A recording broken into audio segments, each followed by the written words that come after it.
We're going to go over one of our routine training drills. This one is going to be used to help him with recognizing leash pressure and also directional changes. Rewarding him for paying close attention to what we're doing and where we're going. So I'm going to take you on a hands-on look here from my point of view, and then later on we'll do an outside point of view so you can see what it looks like while I'm walking him. Okay.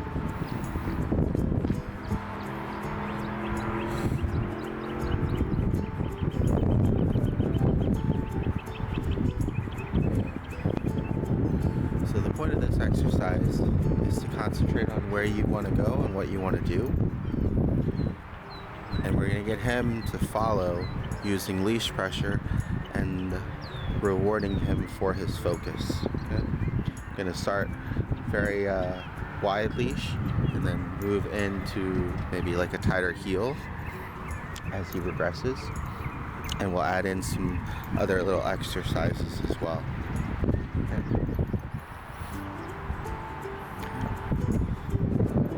Boy.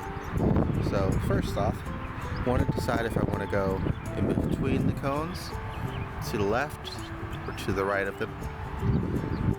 And after I've decided, say the first one here, I want to go in between. Come on, big guy. Good boy. Very good. The second one here. Good job. I want to go to the right. He's going to get a little bit distracted and tangled up. That's okay. Next one here, we're going to go around to the left. Yes, good boy. And that's what I'm looking for, is for him to pay attention to where I am and what I'm doing. Because he went to the back there and I stayed still, you could tell the leash created a boundary for us. And now as I walk closer back towards the center here, gotta untangle him a little bit, good boy. Go in between the last set. There you go, good job. Okay, turning back around. Yes, good boy. I'm going to reward him either for completing the obstacle or for refocusing when he gets really distracted. Okay? Now, because this leash is a little long, we're going to go ahead and cut it down to maybe like a heel length. We're going to do it again. So this time he wants to go forward. I'm actually going to the right. Good. I'm going to stop him with some leash pressure, hold to the back there. And I'm going to go to the left. And I'm going to stop him here again. Right? Good boy. Very good. So most of the time our problem is going to be he's going to want to get ahead of us. So really slowing down the exercise, because I wanted to go in between the cones and he wanted to keep going straight. So I just made sure that he wasn't able to. So right there, I used the leash pressure. Good boy. And now I'm going to go to the left of the cones. Once again, he's going to go ahead. Good boy. I'm going to use the leash pressure. Move him to the right of the cones. Good boy. He wants to go back through, but I'm going back this way through the course. Just getting distracted by some other pups and some people moving around, cars coming in. I'm going to go ahead and start walking. And this time I'm going to go in between the cones. Still watching. So we're going to let loose the pressure.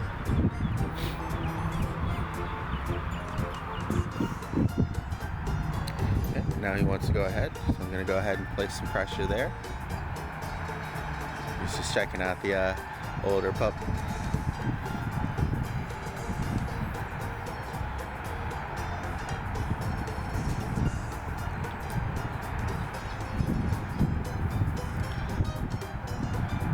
Good to practice outside because of distractions. It's going to be up to you and also where he's at in his training, whether or not you want to try to push through those distractions or you want to wait until they subside. So now that the dog is a little bit further away and nobody's actually walking towards him, I'm going to go ahead and start moving again. Boy. I want to go in between the cones and stop. Since it's really hard for him to still pay attention. I'm just going to manipulate him through with the leash. I'm going to start going, and then I'm going to stop. Good. Now since he's still paying attention that way, I'm going to turn around. I'm going to start walking back this way. Yes, good boy. There we go. Now that I've got his attention back and he refocuses, I'm going to go ahead and reward that. We're going to keep going again. Yes, good boy. All I'm really looking for in these exercises and practices is for him to pay attention to me and where I'm going and what I'm doing. It's going to be a lot easier once I have an extra hand for the leash and the treats. Just right now it's really hard to manipulate with having to record at the same time. Okay, we'll try again with the shorter lead. Go ahead. Okay. And he starts to go ahead in front because I want to stop in between the cones. I let him know that that's where we're stopping with the leash pressure. Good boy. Once he stops and pays attention to me. I think he's finishing up an extra treat there. Okay. Once again, I'm stopping back here. Boy. This way. And I'm stopping here. Perfect, there you go. And that's what we're looking for. You can see that final time he didn't overshoot and go past me because he was actually paying attention to when I started and when I stopped. And that's why I rewarded that time. Good boy. And I'm starting again. Good. And I'm turning around. Yes, good boy. And I'm going to stop again. Good boy. Good stop. There we go. Good. Very good. Okay, gonna let him finish his reward, and then I'm gonna start again. A little distracted with himself there. Good. And then I stopped here. He overshot. And you use the leash pressure to let him know. Yes, good boy. I'm gonna go back this way. I'm gonna go through the cones. Good boy. And now stopping again. He went past. I'm letting him know that I'm actually going this way. And stopping again. Yes, good boy. There we go. There we go. A lot of the walk is going to be teaching him to slow down and pay attention to where we're going and what we're doing. Okay, starting to walk again. And I'm going to try to keep an eye on him because as soon as he tries to go past where I am on the waistline here, I'm going to either use the leash to tug behind or I'm going to change direction. Like right here. Good boy. Yes. And that's going to allow him to know, whoop, this way. There we go.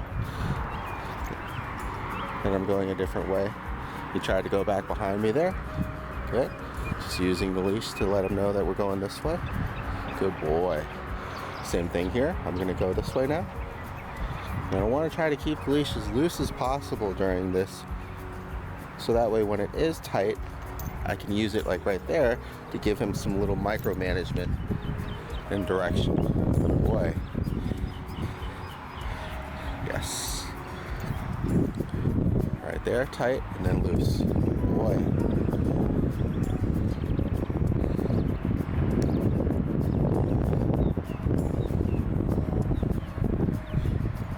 And we'll do these drills sometimes with, sometimes without the cones. I'll show you how to do that as well. But we'll do them at least 3 times a day. Once in the morning after his once in the afternoon or midday right before his lunch break, and once in the later evening right before bed. So that way he gets some good basic practice with the daily drills every single day. Good boy. He's already starting to do really well. Okay, now I'm going to break to the right. He's going to go straight. Good boy, yes. Leash is a little tangled up, but he's still paying attention. Now I'm going to break back around this way. There we go. Now he's veering off track, so I'm going back in this way. Good boy, good. So you can see, at no time did I tell him, no, not that way, at least not verbally. I used the leash to do that for me. Didn't have to give any additional input for him outside of that. Because if I am leading and I need him to constantly catch up, I'm not too worried about him going the wrong way. I'm worried about him following me, keeping up with me. Good boy. So right here, because he's following me really well, I'm gonna go in between these two cones. Use the leash there. Good boy. Same here. Now he's gonna overshoot, and I'm gonna go back to the left. This will be easier once the leash is correct. There we go. Good boy. Yes, good boy. Now that he's following me again, I'm gonna go ahead and I'm gonna stop here. Yes, good boy, very good. Now all I'm doing is just promoting him focusing, refocusing on leash pressure and following me. Very good, and then stop. Yes, good boy. Very good, good check back. Up here. All right.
Pressure.